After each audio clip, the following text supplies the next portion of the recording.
remember. What else did we put on our shopping list? Oh, what a mouth-watering smell. Paimon would know the aroma of biryani anywhere. Let's go get some. We can still add it to the list. Well, if it isn't the Traveler and Paimon. Wasn't expecting to see you here. Hello there. Oh, it's been quite a while. Ah, so you two are still hanging out together. Dia, didn't you say last time that you were gonna head back to the desert? I said I was going to resign from being her bodyguard, not that our friendship was over. We're still the best of friends. The Holmayanis also still post jobs from time to time. Their pay is always generous, so me and the other mercs never pass them up. I told Dia to just stay at our place when she took one of those jobs a few days ago. My parents were delighted. They even said that it always felt like we were missing someone whenever Dia wasn't around. That sounds like something they would say, all right. They're always so welcoming. Anyway, the job is already taken care of, so I was gonna head back to the brigade as soon as I finished a little shopping. But the master kept insisting, and I ended up staying for another day. You can stay for as many days as you want, Dia. Father hasn't even gotten around to treating you to his best dishes yet. You know I'm not the kind of person to stay put in one place like that, my lady. Don't worry, though. There'll always be next time. What? She said they'll treat you to the best dishes! I can't believe you can still refuse that! But wait. Didn't you say last time that you would take me on a trip to the desert? Why don't you just take me with you today, when you leave? There are so many places I still haven't visited yet. I'm sorry, my lady, but no can do. There's still a few things I need to take care of back at the brigade.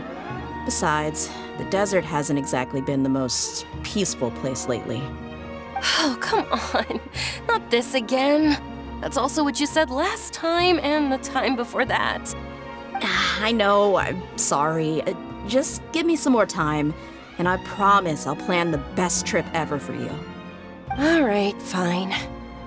To be perfectly honest, it's not that I wanted to go, it's more like I feel like something is off about you lately. Ever since you first set foot on the estate a few days ago, you've been acting anxious and even paranoid. Have you been delaying our trip because you've run into some kind of trouble? Nah, are you kidding? You're worrying too much. Would you swear on that? Friends shouldn't lie to each other, you know. I wouldn't pry any further if you're willing to swear on what you just said. But if something really is bothering you, then just tell me. You know I'll help you however I can. Oh, looks like Junior's was onto something. You're too perceptive, my lady. Seems I can't hide anything from you. I just thought that nothing good could come out of telling you about the messy happenings of mercenaries. Knowing too much only leads to more trouble. Mercenary life is a dog-eat-dog world where Mora reigns supreme. Everything operates on a completely different set of rules. That doesn't change anything about what I just said, though. We're still friends, and I can only support you if I understand what's bothering you. My lady, you're not gonna stop until you drag it out of me, are ya? All right, I'll share what I know. Let's go somewhere else first. This isn't exactly the best place for a discussion. Okay, let's talk here. Just try not to draw any extra attention. As you may already know, the Eremites have both a lot of mercenaries and a complex organizational structure. Many mercs are no different than me, just going around looking for jobs to earn some mora. My brigade is called the Blazing Beasts. We're not a large group, but every member is loyal and brave. However, not all Eremite brigades are like mine. Some are willing to cross all kinds of lines for the sake of mora. The most notorious is a faction known as Deshret's Relics. Deshret's Relics? Judging from the name, they must really look up to... Yep, you got it. I've heard that you've already crossed paths with Ain al-Akmar. They're one of the groups under the Relic's banner. Oh, you mean the group that tried to sell us the Divine Knowledge capsule. Yeah, they weren't friendly at all. Deshret's relics is composed of many smaller brigades like Ain al-Ahmar. The relic's headquarters issues orders to all brigades under his control. On any other day, I would want nothing to do with them. Unfortunately, though, the brigade that's stirring up trouble now is none other than Dakan al-Ahmar. Dakan? I think it means beard or something. Believe me, it's a really stupid name. I found it insufferable for years. Anyway, the real issue is that Dakan al-Ahmar is led by my father, Kusela. Say what now? I think I'm starting to understand your anxiety now. But what did they do? I won't go into details, my lady, but they've been involved in a lot of violent incidents. We're talking hundreds. Hundreds? Yep. The scenes tend to be quite gruesome, too. They strip the victims of all their valuables before murdering them. Not only have they targeted merchant caravans and ordinary citizens, but other mercenary brigades as well. That's beyond terrible. They won't even spare their own kind. I don't know how Deshret's relic sees it. All I do know is that Dakan al-Ahmar has become more and more aggressive over the last few years. If I don't do something about them, then even my brigade or the people of Aru village could become their next target. I just wish I knew what's driven him to do this. Yeah. How can your father do such terrible things? I don't know. People change. He's always been pretty pathetic. But at least in the past, there were still a few lines that he wouldn't cross. That's setting the bar pretty low. I mean, if he was even remotely decent, then why would I have to leave the brigade and cut all ties with him? He was loud and foolish, with no real sense of purpose. Instead of doing anything useful, he spent most of his time drinking and chasing after women. Of course, the other brigade members were just like him. Their ruckus would go on night after night. Sounds like a nightmare. What about your mother? Did she ever step in to stop them? Unfortunately, I never knew my mother. I'm sorry, Dia. I didn't know. It's all right, my lady. That's pretty common in mercenary circles. Didn't I mention that my father was chasing after women? I was the result of one of those encounters with some random person. He told me that he wasn't sure who my mother was. And in any case, she never came to see me. He'd say, "You'll be fine as long as you remember to stick with Dad." But even then, he left most of the parenting to the brigade. The one thing I do remember is that he used to tell me stories. But the problem was that he had terrible taste. He only knew a few stories, and even those tended to be pretty stale. They were tales of desert warriors defeating dragons in the forest, or stories of mercenaries rescuing princesses from rebel armies. Sounds like your typical fairy tales. More or less, yeah. They were interesting maybe the first or second time around, but after about 20 repeats, they started to get a little dull. He seemed to think those stories were the best things ever, though. He was so into them that he'd call the whole brigade over and make them perform the whole thing as a play. Even the toys he gave me would all be story props. I'd get helmets, shields, and toy swords. It was only much later when I realized that the shows were more for him than they ever were for me. What an interesting guy. Yeah, I've always found him pretty childish, but that was something I could just shrug off. I had no reason to despise him. Until I grew up and learned the true face of Deshret's relics for myself. Looting, blackmail, violence, and fraud. They not only accepted such heinous acts, they would even openly boast about them. No one in the brigade was any kind of hero. Instead, my father and his cronies were more like the bad guys that needed to be taken down. Did they really think that as long as they didn't do any of that stuff right in front of me, I would never know?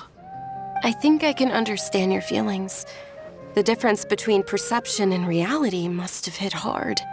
Yeah, but don't worry, my lady. It's all water under the bridge to me now. I had a huge argument with my father and left that place behind for good. I'm not investigating them due to any bitter feelings I still have towards my father. I just want to protect those that are close to me. Yeah, I told the boys to gather as much information as they could. Most of the reports concern violent incidents, but there's also some talk of smuggling. I see. But isn't this investigation incredibly dangerous? It is, but every mercenary lives life on the edge. It's a lifestyle that I enjoy. That may be true, but it'll be impossible for those who care about you not to worry. Well, now you get why I didn't want to share any of this with you. What should we do? They both have valid concerns.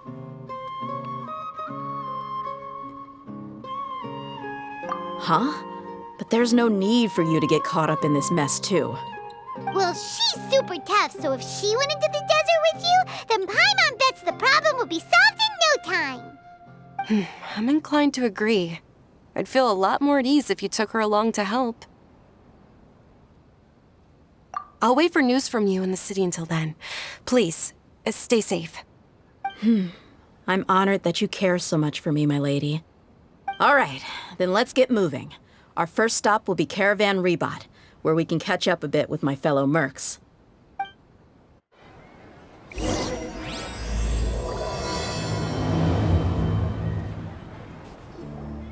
Hey, Dia, you're back. Are these two friends of yours?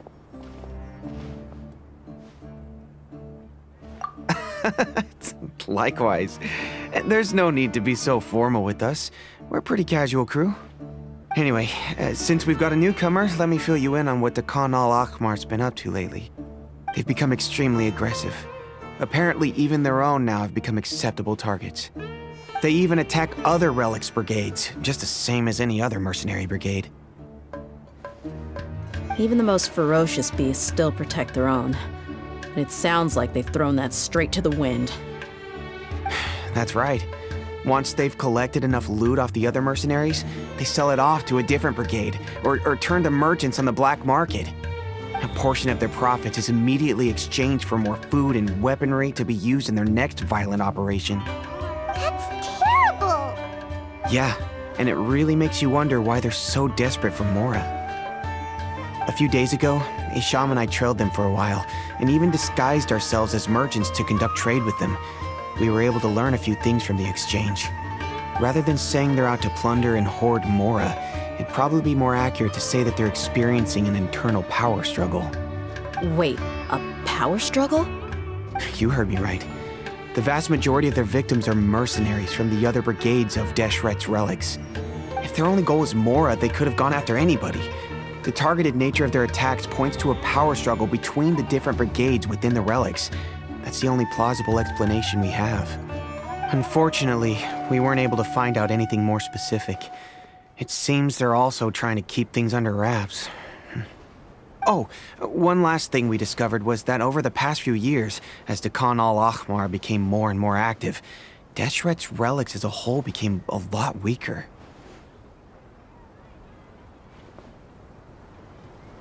It sounds mighty strange to me, too.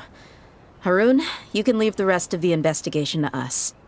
Gotta say, though, I didn't expect you to go on a whole undercover mission during the few days I was gone. Sounds like you were really putting your necks on the line, no? Nah, it was nothing. We're just as concerned about the situation as you are. The Khan al-Ahmar is your father's crew, after all. What he said. Besides, Dia, haven't you done more dangerous things than all of us combined? What we did is nothing compared to your experiences. Yeah. And while they went to talk with Khan al-Ahmar, I took a look at the last camp they attacked. Any survivors of the attack were already long gone. There was nothing of value left in the camp. Ah, Hisham and Khalaf. You're here too. We rushed over as soon as we saw you come into Caravan-ribat.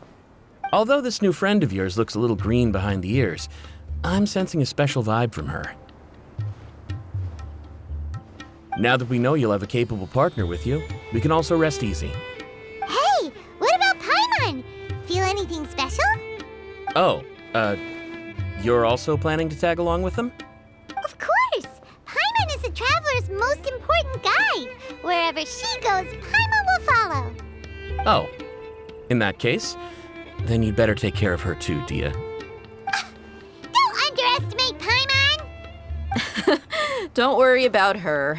She may look tiny and helpless, but she's been through just as many battles as the traveler here.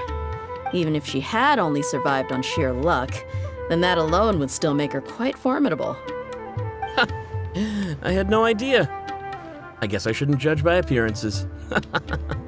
Oh, one other thing, Dia. When you're free, why don't you update the deputy about your upcoming schedule? We held another recruitment event a few days ago, but everyone only came to see the Flame Mane. You weren't around at the time, so people were pretty disappointed to only find our crew of rough, unkempt guys. The deputy put a lot of effort into the event, but it was basically for nothing. Only a few people chose to stay, and that really got to him. Sorry to hear that. I'll be sure to bring him some great liquor next time. I left in a hurry and I couldn't make it back in time for the event. Gotta admit, I can understand their disappointment, though. You're our brigade's main selling point, after all. Now, if only the deputy could figure out a way to bring a few more smoking hot members into our ranks. Keep dreaming. Remember the last time I invited a couple gals into the brigade? You all just froze up with your mouths gaping like a bunch of scarecrows. The awkward silence and weird expressions left quite the impression on them. They were originally interested in joining us, but after that, they both told me they were too uncomfortable to stick around. Hey, didn't we agree to never bring that up again? Huh? Wait, are you serious? Why have I never heard about this? I don't think you were part of the brigade yet. Are you kidding me? I missed a once-in-a-lifetime moment like that and you weren't even gonna tell me? All right. We can tell you about it later. Now's not the time. Hey, don't you try to change the subject. You and Hisham get your butts over here and tell me everything right now. Are they always like this? More or less. There aren't many rules or graces when it comes to mercenaries. We're used to just speaking our minds. If someone starts getting under your skin, you just yell right back at them. And if that doesn't put an end to it, then you just challenge them to a fight. But we also don't tend to take many things too seriously. Being direct and getting it all out of your system as soon as things come up is better than keeping everything bottled up, never talking about it. That's also why I never spare their feelings when I talk to them. If I want to laugh, I'll laugh. If I'm angry, then I'll unload on them. It's hard to stop once you get used to it. Though, I can never do that when I'm with the Homayanis. Hey, knuckleheads! Can you at least tell me the rest of the intel before you go back to your bickering? Yeah, you hear her, Holloff? Told you we gotta focus on the investigation first. I drew up a map. Right here is the spot. There you'll find the merchant caravan responsible for getting rid of Dakan al-Akhmar's looted goods. All you gotta do is wait and ambush them in the evening. They'll have no idea what hit them. Perfect. Thanks for that. Be sure to pass my regards to everyone else in the brigade as well. Will do. You stay safe, Dia. This should be the place. Let's find a spot to hide and bide our time. It's gonna come down to a fight one way or another, so let's all be careful. No need to worry. She knows her way around a fight. I'm not worried about that. What I meant is that we probably shouldn't go too hard on the enemy. After all, we still need to get information out of them.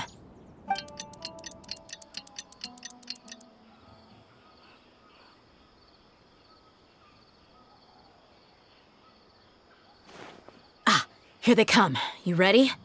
Let's not give them a chance to react and end this quickly.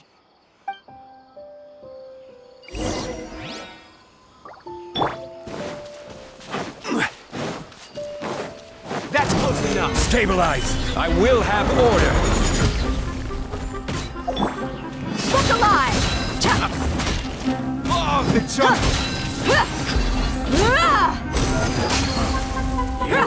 This one. Where do you think you're going? I'll be back.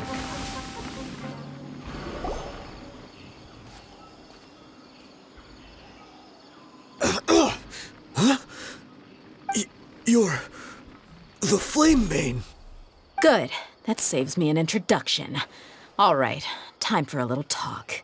Are you buddies with Dakana Lakmar now? Tell me, what are they after? You know the code of being a mercenary just like everyone else. The first rule is to never divulge key information about our employer. What makes you think I'd talk? Ha! That might have worked on an amateur, but I know you're just looking to protect your reputation. Think about it, though. What's your reputation worth if you won't have the other tools you need to succeed in this line of work? Tools like, I don't know, your limbs or eyes? You've got 5 seconds. You might want to think twice about how much your employer's information is worth to you. Whoa! I'm not joking around. We can do this the easy way or the painful way. 2 seconds! I'll save you the trouble.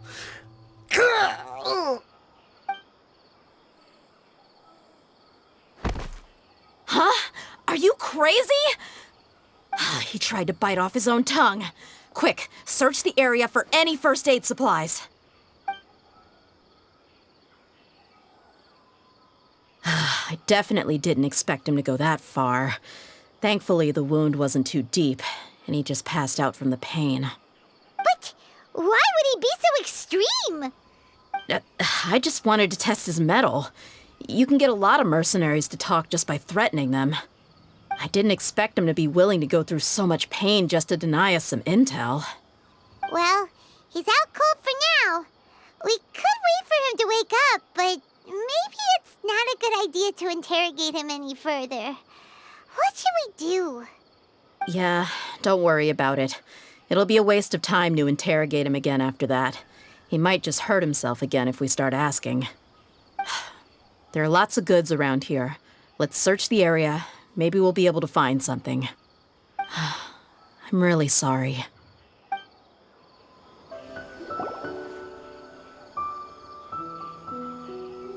We found a piece of paper with a bunch of names on it. Maybe it's a record of something. Let me take a look. If this really is a merchant caravan, they should have a record of their transactions. Yep. I see an entry for Dakana Lakmar right here. Kusela, Idrisi, Bashar, and Takriti.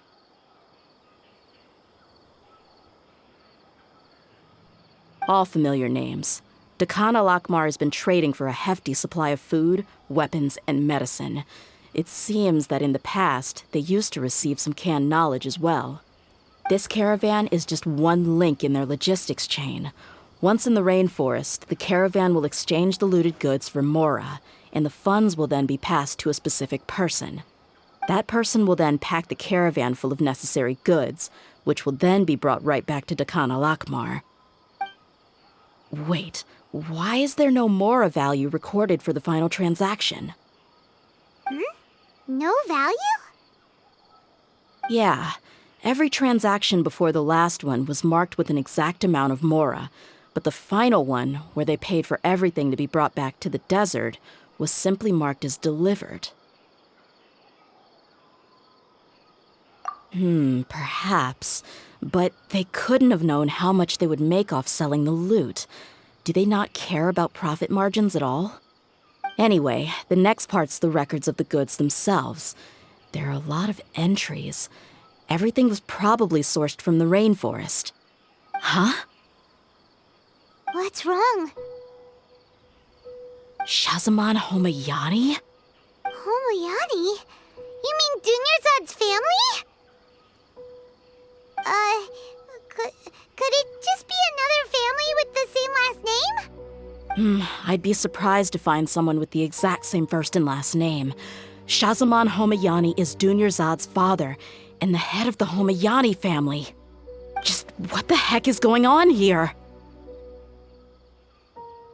I'm sorry, you're right. I'll consider what we found and not jump to conclusions just yet. But what this piece of paper confirms is that the Homayani family has been providing goods to Dakana Lakmar. What if the Homayanis have been kept in the dark and don't know they've been trading with Dakana Lakmar? That's a possibility, but if that was the case, why is this caravan specifically named Shahzaman as their person of contact? They could have just as easily bought goods such as food and medicine directly from Caravan-ribat or Port Ormos. Yeah, funding violence and looting. The brigade gets the goods, and he is paid the proceeds from the sale of the loot. But why would he do something like this? It's not like the Homianis are in need of money. I honestly have no idea. I've been to their estate many times, and I've never noticed anything suspicious. The only potentially large expenditure I could think of would be the treatment costs for Dunyarzad's Elazar. Maybe they borrowed a lot of Mora in the past? But that's still just a speculation. I don't think the Master would stoop so low to make Mora. You're probably right. I know my lady's personality, and she wouldn't deliberately keep something like this from us. But what should we do now? All we found is just another mystery.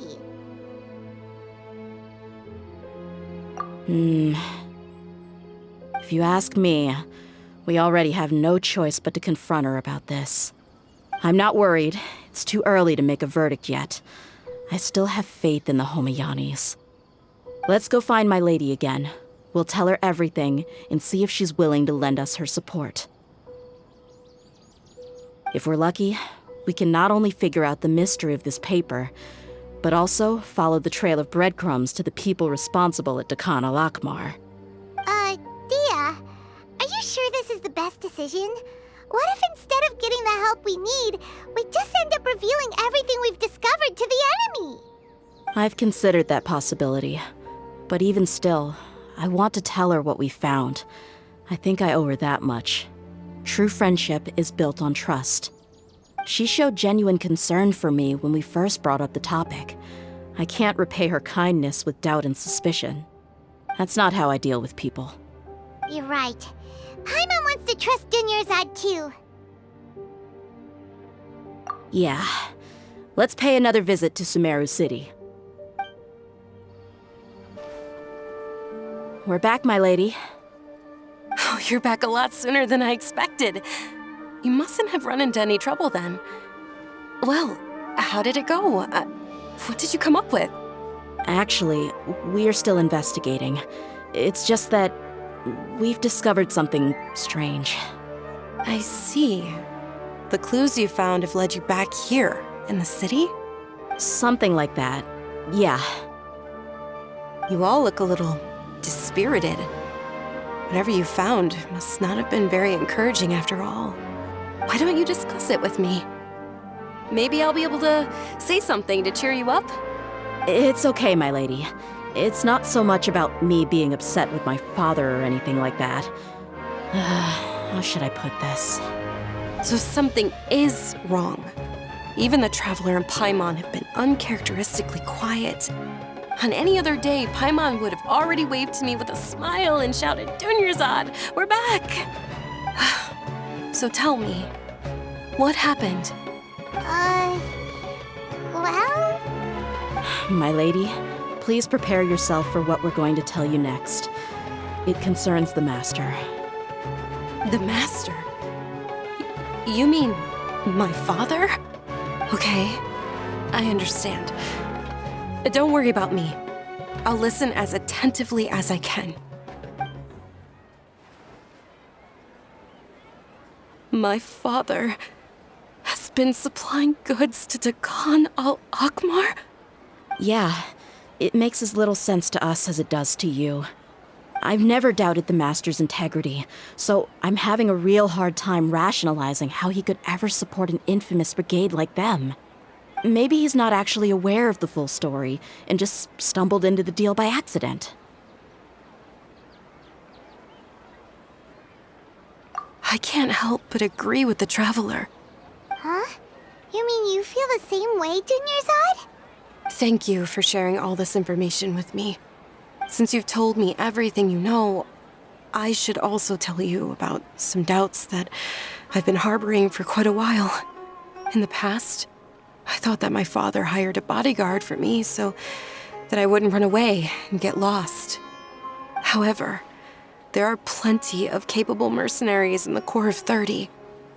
Why did my father go out of his way to hire Dia? About that.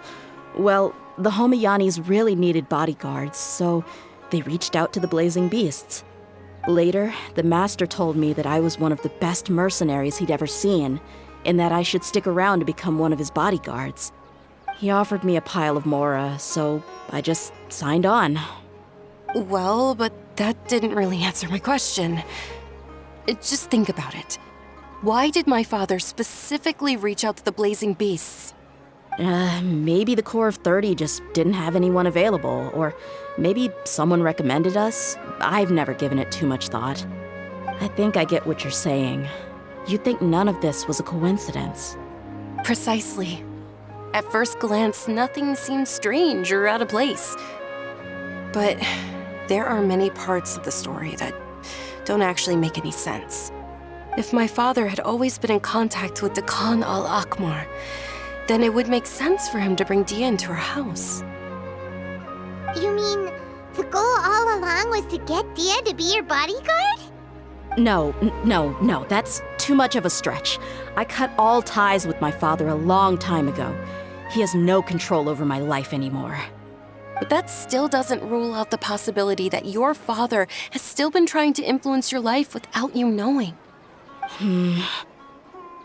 So, the master was not likely an innocent victim in all of this? Sorry we put all of this on you so suddenly, Dunyarzad. It's okay, Paimon. I should actually be thanking you. Regardless of his reasons, if my father has truly been funding a violent group of mercenaries, then it's my duty to bring him back to reason. But is that really the right thing to do?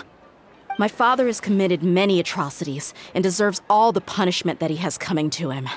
I have zero sympathy for him. You may call me an ungrateful child, but my feelings will remain the same. However, the Homayani family has treated me with nothing but generosity and kindness. If we decide to investigate this further, we could end up implicating the entire Homayani family. I would be biting the hand that's fed me over all these years. Dia. It's all right, Dia. If anyone were to ask, you could always just say that I'm the one who instructed you to get to the bottom of this. You don't have to do that, my lady. I'm not conflicted because I'm afraid of taking responsibility. Besides, you're the one we should all be worried about right now. Hey, it's still too early to give up hope. What was the thing about friendship again? Right, yeah, trust! You said that yourself, Dia. Besides, there's no point on getting all riled up before we've confirmed all the facts. Thank you, everyone. That makes a lot of sense. I guess I should always remember the trust that I've placed in people. In which case, my lady, could you ask the master to come out and have a chat with us? Sure thing. I also hope he'll be able to give us a logical explanation. Let's meet at the usual place then. Usual place? Oh, right. Thank you for coming, sir. Please allow me to introduce these two. This is the traveler, and next to her is her travel companion, Paimon. Yes, my daughter has mentioned them from time to time. It's a privilege to finally meet them in person. But we may skip all the pleasantries for now. What is the important matter you wish to discuss with me today?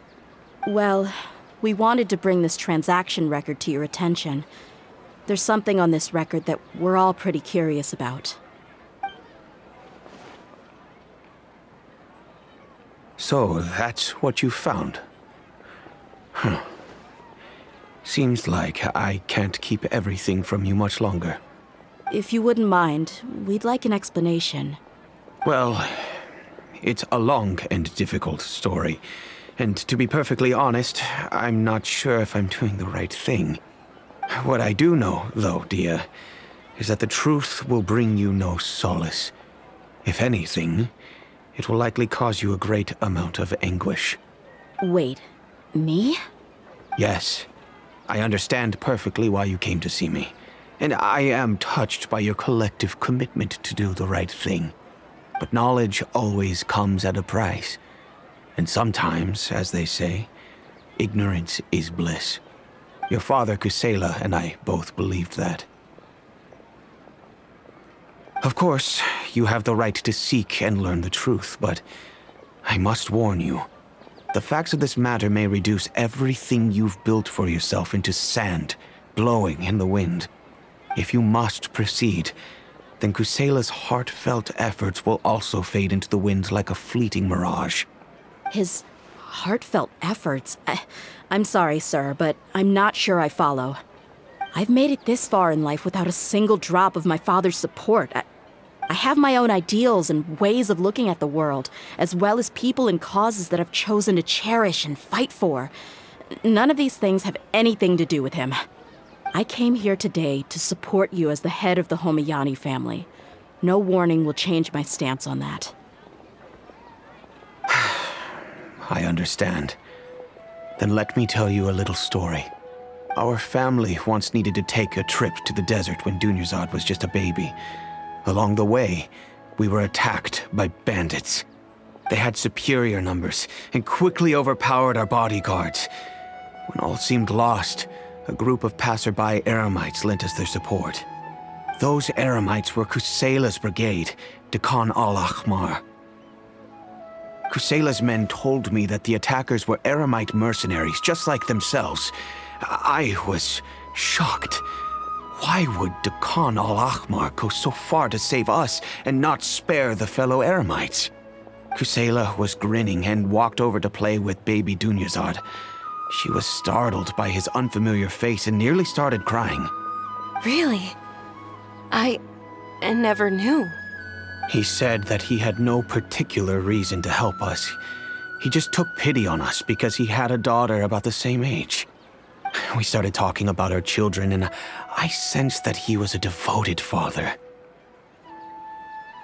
To repay his kindness, I hired his brigade to help out at our estate for a time and offered everyone generous remuneration. So, that's what happened. It was many years before I saw him again. I almost didn't recognize him the next time he came knocking on my door. The man I knew to be strong and healthy had been reduced to a shell of himself. He couldn't even walk anymore without his cane. So, what happened to him? He was perfectly fine when I left the brigade. I'm not too sure myself. The only thing that didn't change was his cheery disposition. He said there was absolutely nothing to worry about and that he had gotten into a fight. That was all. He then suddenly asked me if Dunyarzad, now that she had grown, would need a bodyguard of her own. At the time, Dunyarzad was going through a particularly severe bout of her Elazar. There was no need for her to have a bodyguard when she could barely leave the house. But he kept coming back to the topic. Come on, it never hurts to be safe. How do you know a bodyguard won't come in handy one day? I was completely lost at first, until he recommended the Blazing Beasts, and in particular, a mercenary named Dia. So he was the one who recommended Dia to you. Indeed. He didn't say it out loud, but it was clear that he saw Deshret's relics as an evil group who would eventually corrupt every member in their ranks. He was already beyond redemption, but he hoped that he would be able to detach his daughter from the vicious world of mercenary life. If Dia could stay in my house and keep working as a bodyguard, then gradually her affinity for the desert would decrease, and she'd be able to leave her previous life behind. And that's why you offered her such generous compensation? Yes, but not just because of that.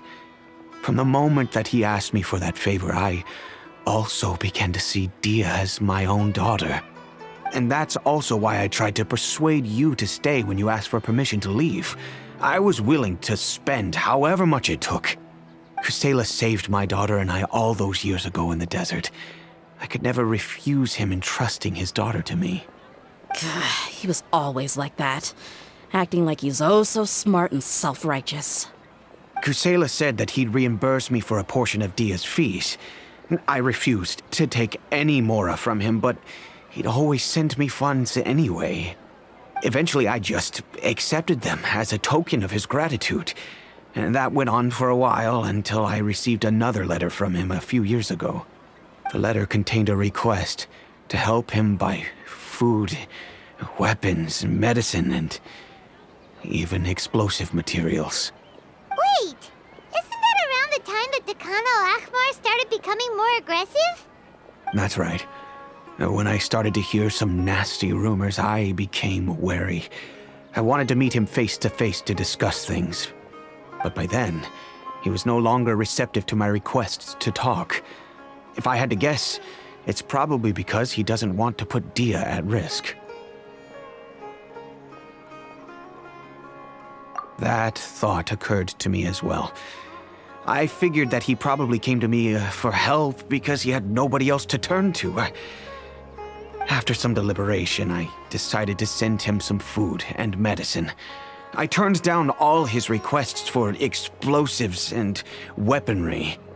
I am aware that even such a reduced gesture of support could lead to others coming to harm, but I could not simply reject his plea for help. In the end, it probably was the wrong decision.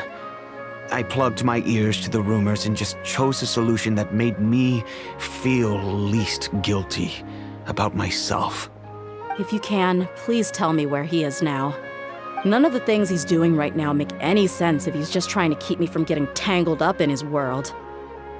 If all he wants to do is steer clear of me, then maybe he shouldn't have brought me into this world in the first place. Oh no. Dia, please don't feel that way. I'm just angry because I can't wrap my head around any of his actions. Another way? I don't know. I knew him, and he was nothing more than a childish brute. I can't understand what's going through his head. But I guess you do have a point. We haven't uncovered the whole truth yet. We still need to figure out his exact actions and reasoning for these last few years. I'll do my best to help. Of course, anything between the two of you would need to be resolved between you and him alone. I don't know Kusela's exact whereabouts. Outside of supplying his brigade with some goods, I tried my best to avoid getting involved any further with him. However, there's a man on the list named Jawed. He used to be a mercenary in the desert and is now a member of the Corps of 30. He's responsible for supplying weapons and liaising with the Dakan al-Ahmar's merchant caravan. I think he should know Kusela's whereabouts.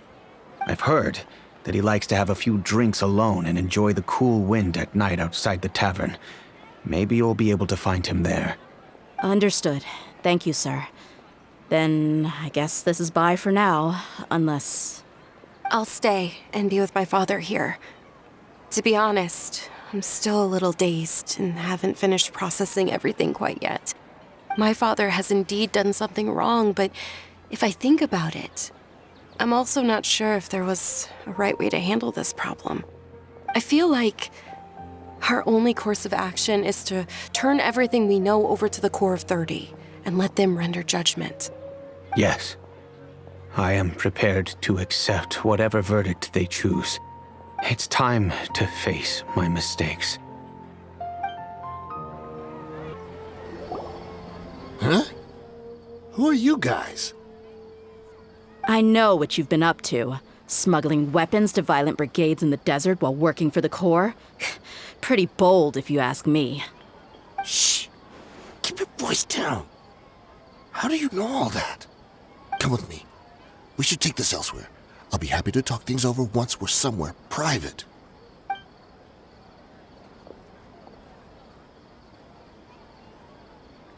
This place should do. All right. Back to my question. How did you all know about me?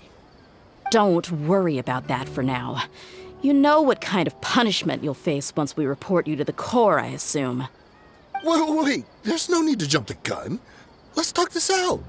What are your terms?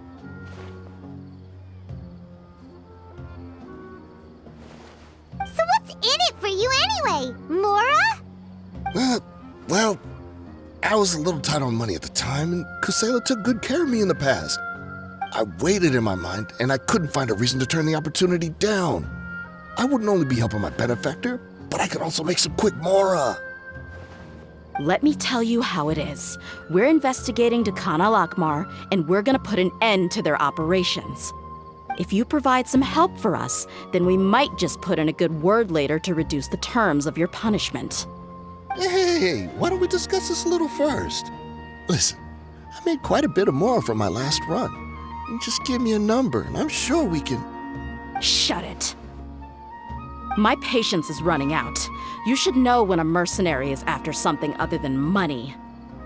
All right, sheesh. But you gotta promise you'll put in some nice words for me later. They're always on the move. Here's the spot they were at the last time I made my delivery to the desert. Feel free to go have a look. I'm just telling you though, it's not on me if they're not there anymore. Sure. And then you can forget about any nice words from us. Hey, come on. Now you're just being unreasonable. Really? And how do I know you're not leading us straight into a trap? Don't forget, you're the one with no bargaining chips. All right, I get it. Why don't you go take a look, and if they're not there anymore, I'll try to figure out something else for y'all. Now that's more like it. Let's move. And as for you, try to stick around the city until we get back. You don't want us to call the folks from the Corps and have them drag you back to the city.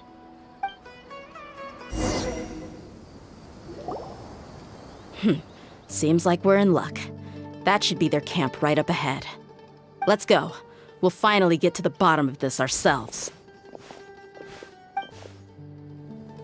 I'm here to see Kusela. Tell him to get out here.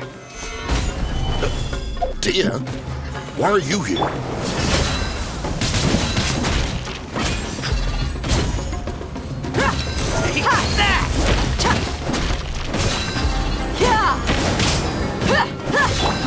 Into the wind. As one with wind and cloud.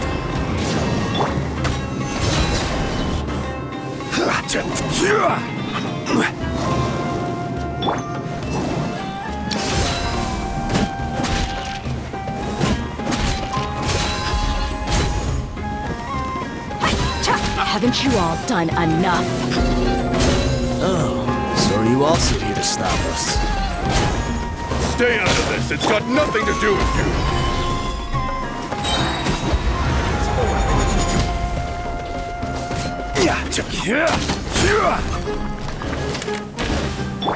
Look alive!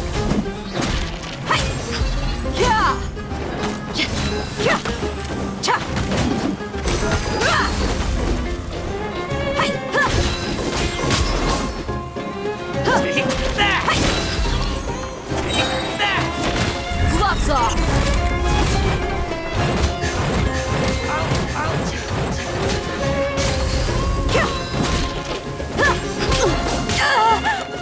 Buckle up!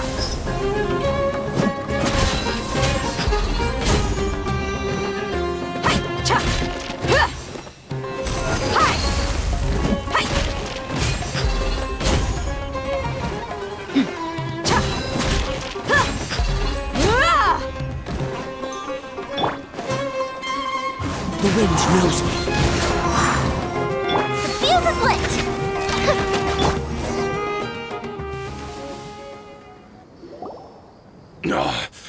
She's so strong! Enough fighting. We all know each other, and I don't want to take things too far. Just bring Kusela to me. There's no use hiding him anymore. Did you understand a single word I just said? Or do I need to bash your skull in some more? All right, everyone, let's all just calm down for a second. Dia, the boss can't come out and see you anymore. He died a long time ago. What? Seems like you've been out of the loop for a while. Guess that's for the best, though. At least, that's what the old man wanted. When did he die? What happened to him? A few years ago, Kusela broke up Dakan al-Akmar and went to the Deshret's Relics headquarters by himself. So is that when you guys started acting up? We would prefer to call it taking revenge. Every last person in Deshret's Relics must pay in blood for what they did. Let me start from the beginning. Dia, do you know how the head of the relics maintained order internally? Overwhelming strength and unquestionable authority? Those were a part of it, yes. But just those on their own weren't enough. They had another tool at their disposal. They called it a person's record. Regardless of whether they joined by their own will or were coerced, every person in Deshret's relics were forced to leave a record of themselves at headquarters. Whether it be their deepest sin, some unforgivable act, or their most immoral exploit, the record served both as a symbol of loyalty and the perfect material for blackmail. That's precisely it. Every one of us have a record. Me, Bashar, Tikriti, and all the boys who grew up with Dia and ended up joining our ranks. But you, Dia, you were never asked to provide a record, were you? I never even knew this was a requirement. You were probably the only person in all of Deshret's relics who didn't know about it. Ever since you were born, Boss had been trying to shield you from this organization's sinister rules. Not only that, but he also banned all of us from committing any nefarious acts. He said he'd take care of the dues we had to pay regularly to headquarters. But in the end, he was just an ordinary person. What could he do? He was forced to go to headquarters again and again to account for missed dues and incomplete records. He'd come up with all kinds of excuses and get beaten up as a result. We all knew he was doing that for you. He wanted to get you out of this world, no matter what it took. And that's why he became a shell of himself and couldn't walk without a cane. Wait, but that doesn't make any sense. I didn't know about any of this, and I'd never seen him get injured or beaten. Because you were too young at the time. How would you ever tell between wounds from a beating and wounds from battle?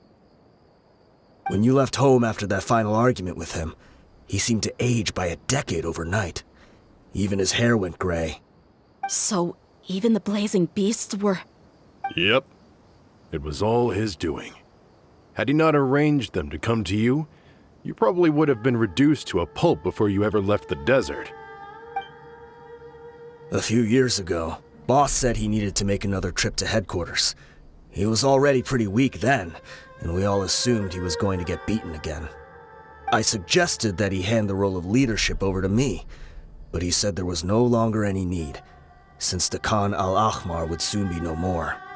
His words made no sense to me, but that night, we heard that a massive fire tore through headquarters and razed everyone's records to ash. Everyone gained their freedom that night. Many members fled, not just from our ranks, but from the other brigades as well. But how could we leave with a clear conscience? All of us who knew exactly what had happened. The boss can't have just died for nothing. Those heartless jerks at headquarters took him from us. From that point on, the sole purpose of the Khan al-Ahmar became revenge. The big fire that Boss started was quite a blow to headquarters' strength. It's given us the opportunity to launch our attack. Even though we're outnumbered, we vowed to see our revenge through to the very end.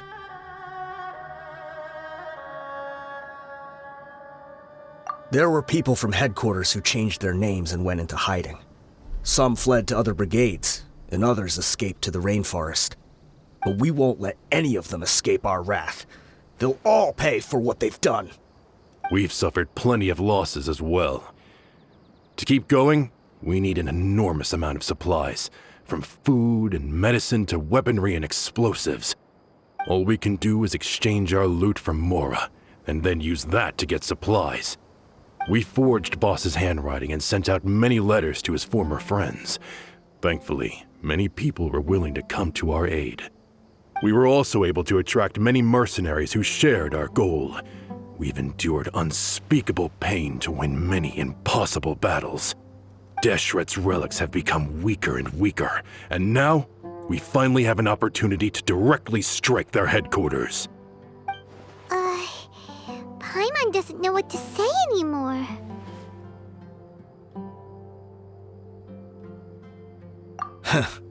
We do know right from wrong. but we were sinners from the very beginning. We do not deserve the freedom that the boss won for us with his life. Boss always loved his old-fashioned hero stories. Those tales about sacrificing yourself to save the world. We used to always laugh at him for it. But in the end, he really went and lived those stories out himself. As for me, I never considered myself a hero. We're all the lowest of the low. We have no right to even imagine such an existence. But maybe those hero stories he liked foreshadowed everything that was to come. The spirit of the hero touched all those he had saved, and more people joined his cause. Maybe we were all just acting along with the play in the beginning. But as we acted the parts and recited the lines, we were drawn in. And now, we want to see the story through to the end. I'm sorry, Dia. I know you always found us insufferable ever since you were young. Just think of this as a madman ranting. I'll go with you. Huh? Dia? You wanna go with them? I grew up with these guys, and I know they're not bad people. It's just that some situations get so bad that it's difficult to tell good from evil. All I know is that Deshret's relics must be destroyed. Furthermore, I want to go see the place for myself. I want to know if my father is still there. I know you don't want to get involved in this, so there's no need for you to tag along. I can do this on my own. Yeah, Paimon feels like we'd only regret it if we don't see this through to the end. Thank you. We'll be a lot stronger together with you. I bet Boss would lose his mind if he ever knew you'd join us at the very last moment like this. Considering all the losses and injuries we sustained, we can't afford to turn down someone as powerful as you. He can think whatever he wants. But the fact is, I owe him this much.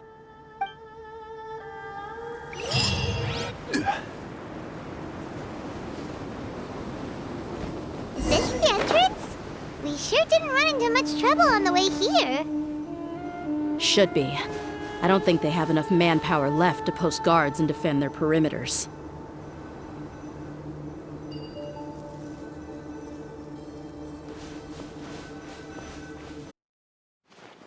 Wow. Paimon didn't expect it to look like this on the inside. They should all be holed up in here. Don't know how many people they've got left, though. Who cares? We'll round up all of them. Still, we should be careful. Even if they've only got one shot left, it could still take us out. Yeah, we'll know what they're really capable of once we've landed some hits on them. Deshret's relics may have been a force to be reckoned with before, but their name means nothing now. Yeah, they don't stand a chance with you here. I'll take the lead. I've been here once before.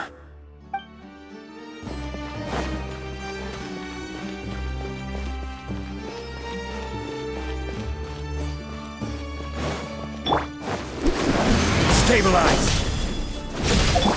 Look alive!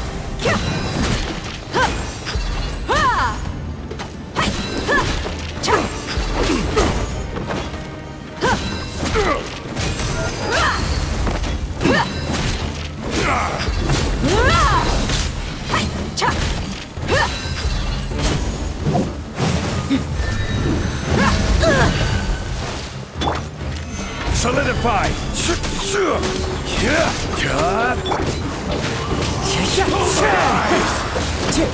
How regretful.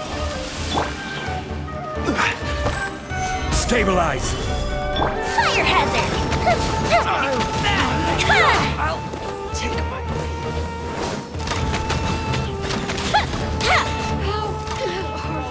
lead. New punching. I will have order. Let's get it on!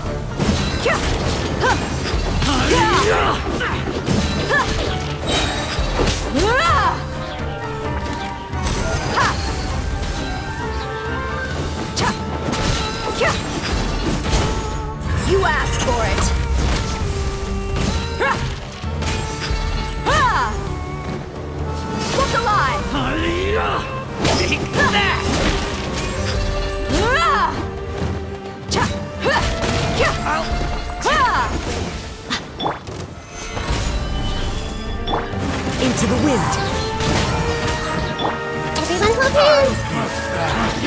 want this one. The fuse is lit! I'm getting sick of this. This way, follow me. We're almost there. Wait!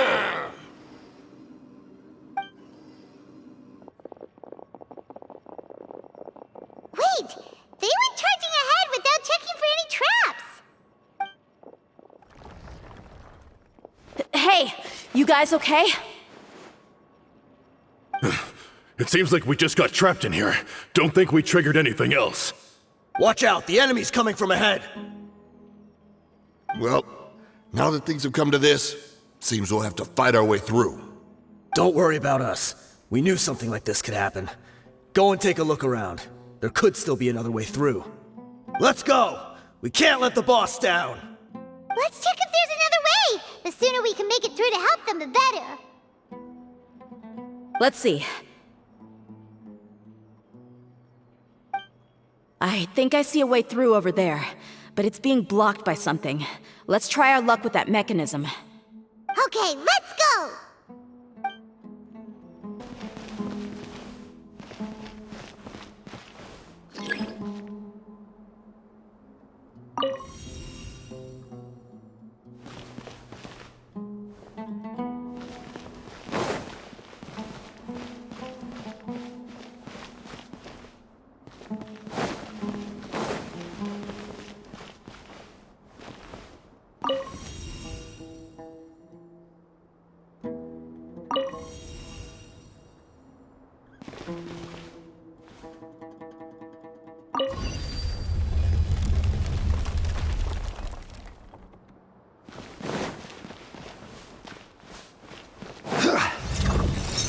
Gather! This is order.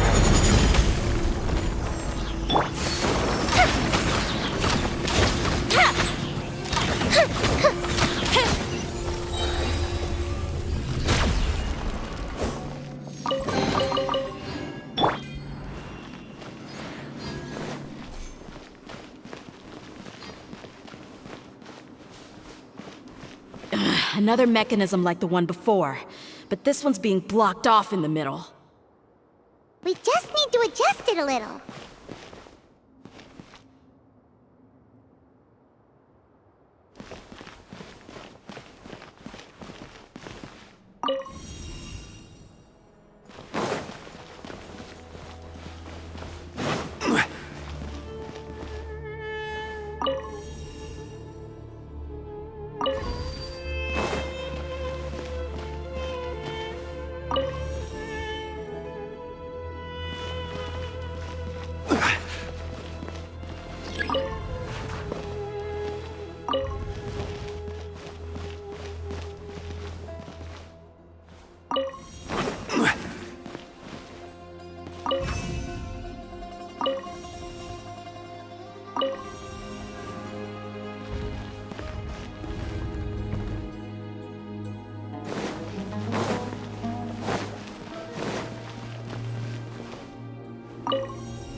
I see everything! Time for a light show!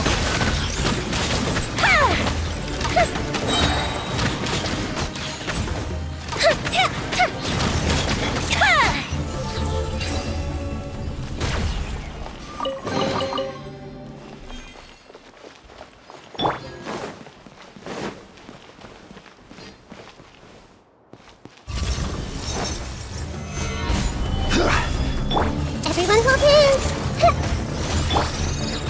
One with nature. Clouds high. The birds call.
I wasn't expecting anyone to make it through from the other side.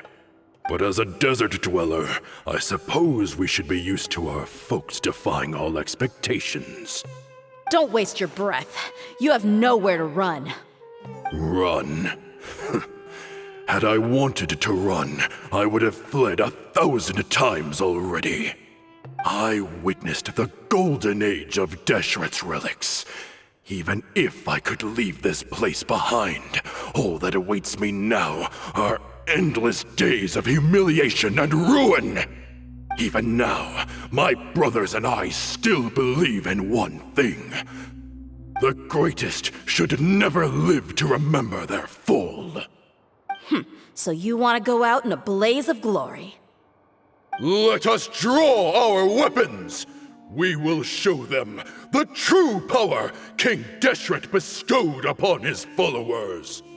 They are but two, while we hold within ourselves the entirety of the relic's glory.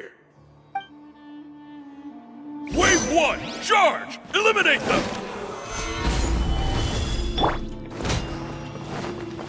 Where do you think you're going? Fire hazard! I'll be back. Don't think that you've won. We're just getting started. Adorn my nut! Buckle up! You're dead meat! King Deshret will not abandon any one of his followers. Into the wind! I see everything. I will have order! Your brothers! With me. This is where we prove our faith. You all just want to die? None of us plan to leave this place alive!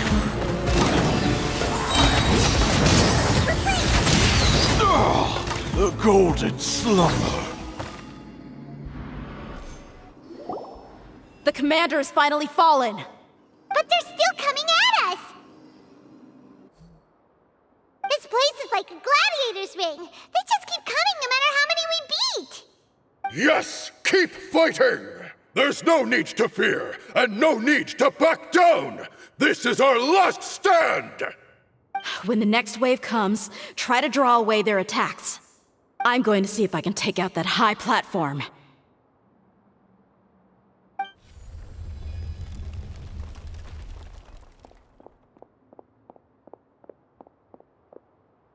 Get out of my way! Come and face me, Michel! So they've broken through the front as well. Apologies, Lord Michal. They fight like absolute madmen! No matter how much we throw at them, they just keep coming for more!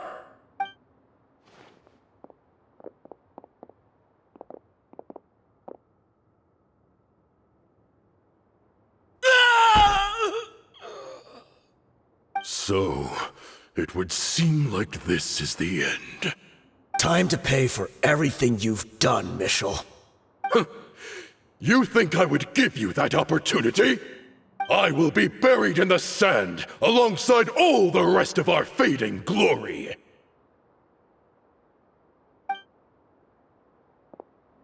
Hey, wait!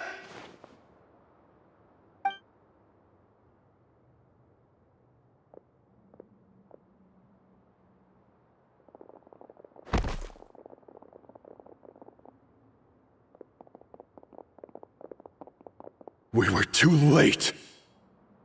It's over. There's no more need to fight. But if you're still going to cling on to your so-called mercenary's pride, then I'll give you all a good beating as well.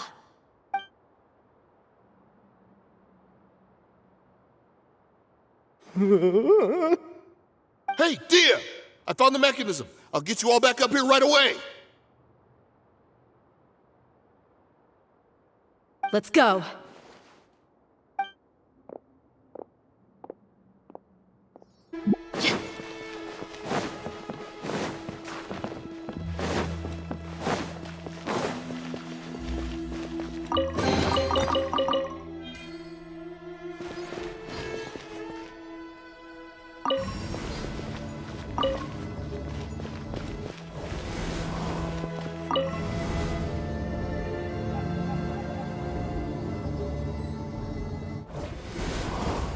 Who are you filthy rats? And why are you always pestering us?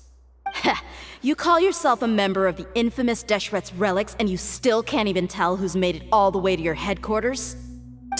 Who knows what intent a bunch of rats may have? We try to catch a couple, and you all just show up on the other side instead. How are we supposed to figure out what you're after? Hey, have you ever heard of a man by the name of Kusela? Why would I know? It's not like I'm in charge or anything. This is your last chance to talk. Hey, I said I don't know anything. I'm just an average member here. I'm telling the truth. If you're here to find someone, why don't you look through the records yourselves? Who can remember every name and face with so many people coming in and out every day? The irony. His life became a light for so many, yet to others, it wasn't even worth remembering. Where's the records room? Answer me! It's right over there. All the files are in there. You can go through them as much as you want. It's not like any of them still matter anyway. I mean the old records room. The old records room? You mean the one that got burned down? Kusela. Ah, yeah, I remember him now. The guy who could hardly walk. Watch your mouth. That's our boss you're talking about. He was definitely faking it. We all let our guard down as soon as we saw him come hobbling in. But in the short time it supposedly took him to take a dump, he'd already gotten away and started a fire in the records room. He couldn't have possibly outrun us if he wasn't a fraud. And after that, Deshret's relics fell into complete disarray. Stop wasting our time. Every one of us here is perfectly aware of what he had done. Tell me, where is the old records room? It's just over there. Go see it for yourself if it means that much to you. There's nothing left in there but ashes. No human could ever survive that kind of inferno. Bashar, Tikriti, let's go. We'll leave the others here to guard these guys. Spare them no mercy if they try anything.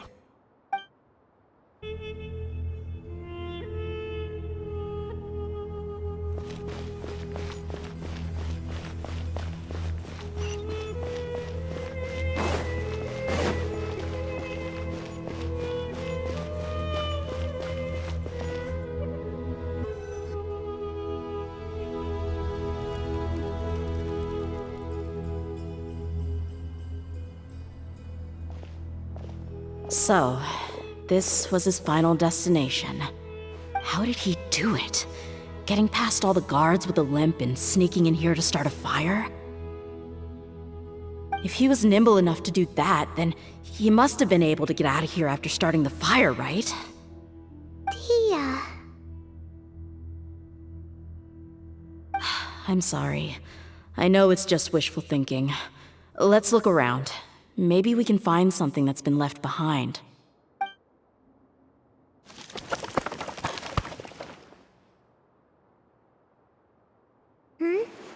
Is this a cane? It must be the one that Dia's father used. Kusela. Thanks for everything, boss. We're fortunate to somehow find that cane after that fire. Let's split up and look around some more. What if something else has been left behind? But what else could survive a fire like that? Huh?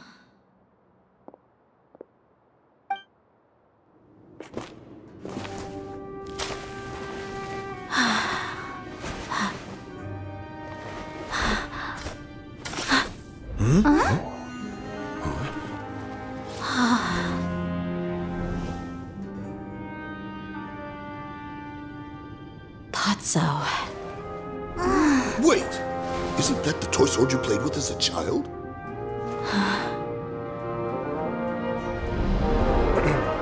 The dragon is no more, for Princess Dia has slain it.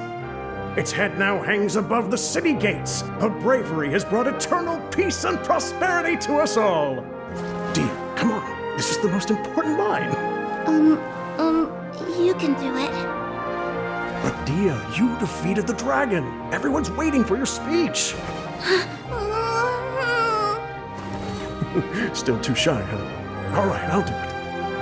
I hereby proclaim our victory. Evil shall plague us no more!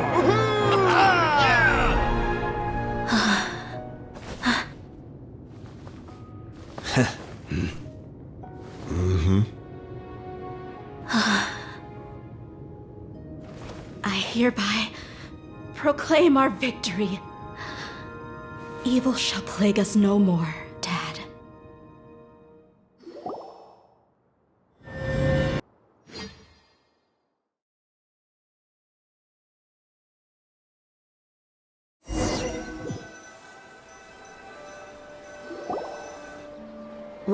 What's this?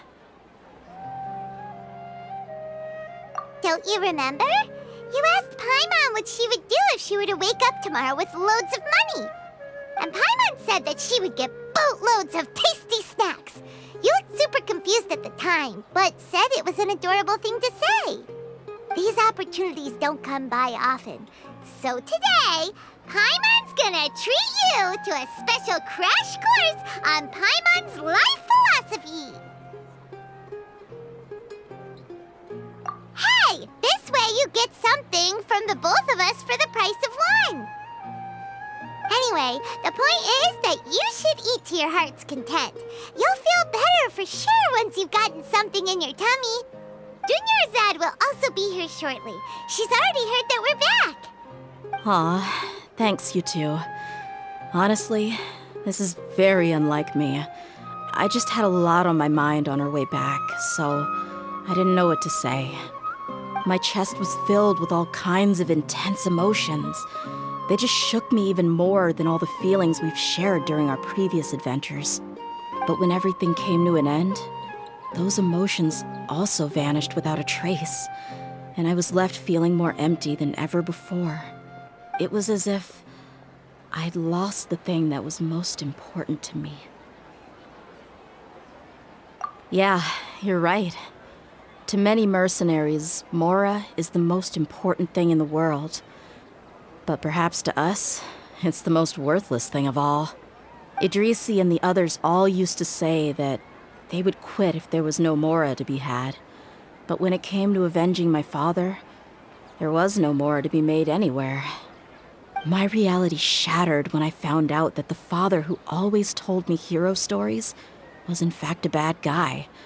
But look at me now. Am I any different? Despite all my promises about never forgiving him and never trying to understand him, I still went to such lengths to find out the truth and nearly even shed tears for his sake.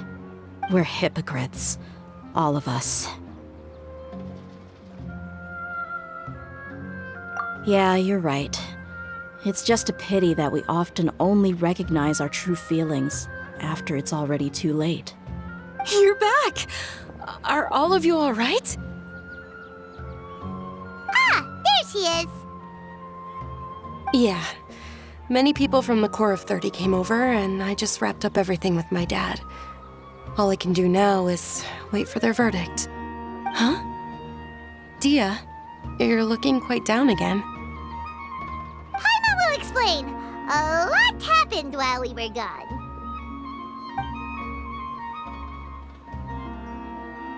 I'm sorry. I really should have controlled my emotions better. I just... It's all right, my lady. You were hurt by all of this as well. Truth be told, I'm starting to feel a little guilty watching you cry like this. But Dia, your pain must be even worse. You shouldn't need to comfort me.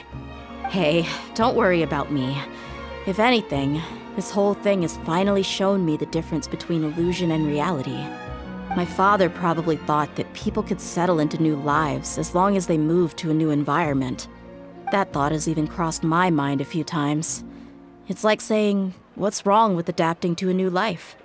However, there was always something deep within my mind that refused to accept it. This impulse brought me great turmoil, and even made me feel ashamed for turning my back on your father's kindness. But now that I consider it again, it all makes sense. The desert sands are a part of who I am, and I will never be able to lead a peaceful existence. I understand how you feel. That doesn't mean I won't be making any changes to my life, though. As an example, I'm now thinking about taking on some small odd jobs. It's just like Idrisi said. I also want to catch up to my father and become a character in his play. Even if the ending of the story may be childish and ridiculous, it won't really matter. Isn't that neat, though? Oh, you'll be a whole new kind of mercenary, one that's not out for Mora. Why don't we go for a change of scenery once we finish eating? What about stopping by the Grand Bazaar again? Right. You said you wanted to get a rug for your family. We'll come along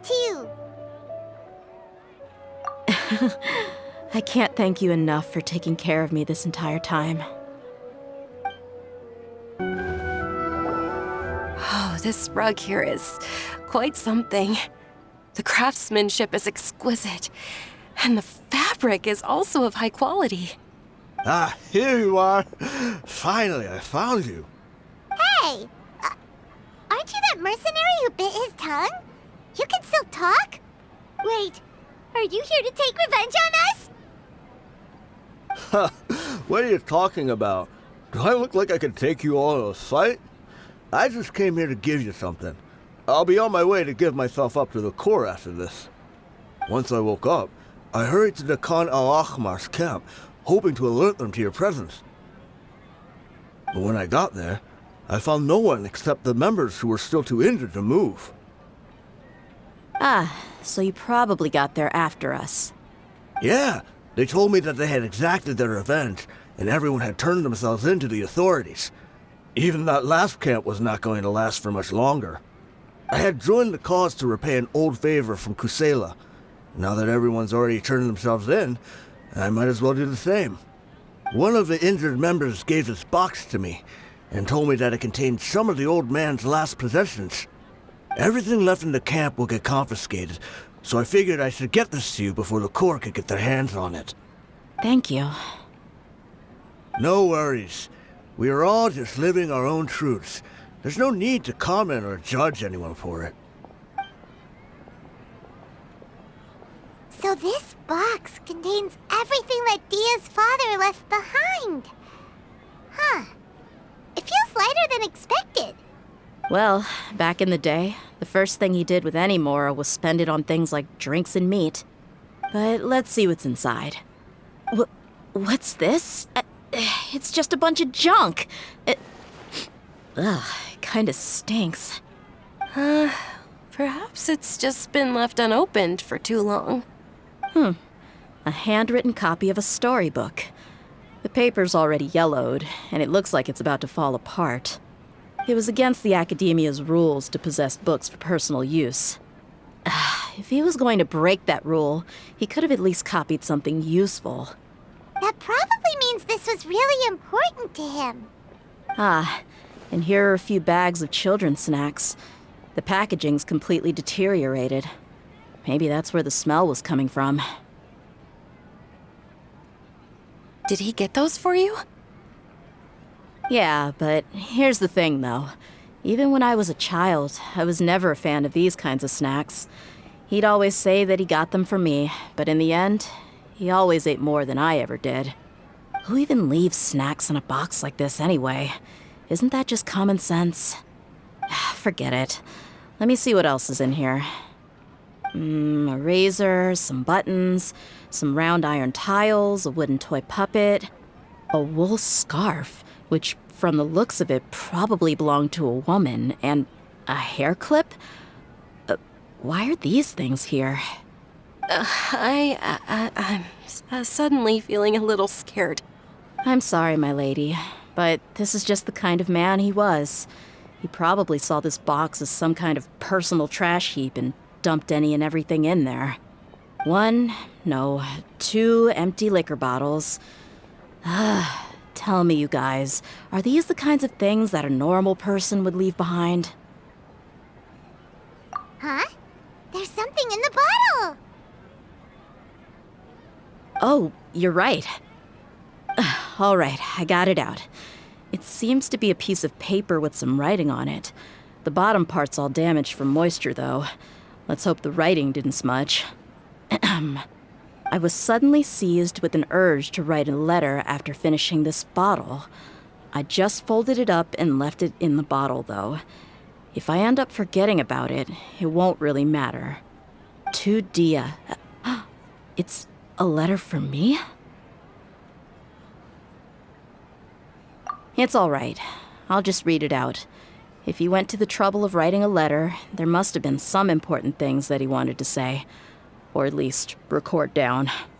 My condition's becoming worse and worse. Can't even walk without a cane anymore, much less go out and have fun. Guess I don't have many days left.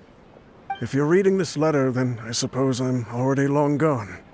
You were adorable as a baby. Everyone loved you. And regardless of whether you were crying or laughing, everyone enjoyed having you in the group. But once you grew a bit older, you were no longer nearly as happy or cute. It's probably Idrisi's fault. He was never up to any good. Can you believe this guy? He can point the finger at himself. Anyway, back to the point. To summarize, I'm writing this so you would know not to feel sad for me, even if you end up finding out the truth. The reason being that I was never your father to begin with. Wait, what? Surely, he must be joking, right? I don't know. I was quite formidable when I was young, and 100 times cooler than some so-called flame main. Really felt like the whole world was under my feet. With just a teeny tiny bit of effort, I felt I could rule over the entire desert. But as fate would have it, I went out into the desert for a drink one day and discovered a baby in the sands. It was you. You were just lying there, small and helpless. You were so tiny that if the wind blew for just a little while longer, you would have been buried forever. But your cries were so loud they made my head hurt. Now that I think of it, you really were a bundle of energy. Sounds like he's serious. I told Idrisi and the others that I had slipped up with a woman while out and about. None of them even doubted me. I'm sorry that I had to lie to them for so long, but I really had no other choice. I was their most esteemed leader, after all. It's not like I could just tell them that I suddenly wanted to play at being a father. At this rate, I'll puke up all the liquor I just drank from this bottle. Anyway, Dia, you possess the kind of freedom and kindness that we could only dream of. As far as how you should live your life, that'll be up to you to decide.